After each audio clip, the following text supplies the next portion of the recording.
News 7 Tamil, பொறுப்பும் பொது நலமும். ஏமனில் அமைதியை நிலைநாட்ட சவுதி அரேபியா தலைமையில் கூட்டு ராணுவ தாக்குதல் நடத்தப்பட்டு வருகிறது. மேலும் 1,50,000 வீரர்களை உடனடியாக அங்கு அனுப்பவும் முடிவு செய்யப்பட்டுள்ளதாக தகவல்கள் வெளியாகியுள்ளன.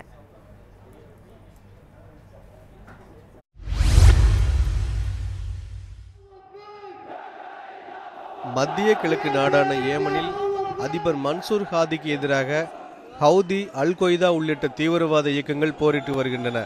இந்நிலையில் அதிபர் தங்கியிருந்த ஏடன் நகரத்தின் மீது கடந்த சில நாட்களாக தாக்குதல்கள் நடத்தப்பட்டு வருகின்றன. இப்பகுதியில் உள்ள சிரியா, லெபனான், ஈராக் நாடுகள் ஏற்கனவே தீவிரவாதிகளின் பிடியில் சிக்கி தவிக்கும் நிலையில் தற்போது ஏமனும் இந்த வரிசையில் புதிதாக இணைந்துள்ளது. இதனால் அந்நாடும் கலவர நாடாக மாறி வருகிறது. இந்நிலையில் தீவிரவாதிகளின் தாக்குதல்கள் காரணமாக ஏமன் அதிபர் மன்சூர் ஹாதி கடந்த 2-3 நாட்களாக மிகவும் பாதுகாப்பாக வைக்கப்பட்டிருந்தார்.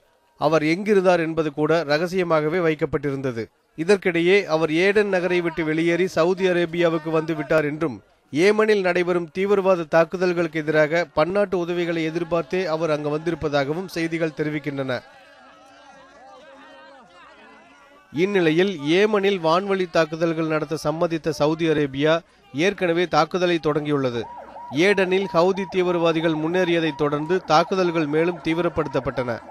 நேற்று இரவு ஏடன் விமான நிலையம் மூடப்பட்டது. தீவிரவாதிகளின் தாக்குதலை முறியடிக்கும் விதமாக சவுதி அரேபியாவுடன் கூட்டு சேர எகிப்து உள்ளிட்ட மேலும் சில நாடுகளும் முடிவு செய்துள்ளன. இதற்கிடையே ஏமனில் அமெரிக்காவின் ராணுவ நடவடிக்கைகள் எதற்கும் தற்போது வாய்ப்புகள் இல்லை என்று வெள்ளை மாளிகை உயர் அலுவலர் ஒருவர் தெரிவித்ததாகவும் செய்திகள் வெளியாகியுள்ளன.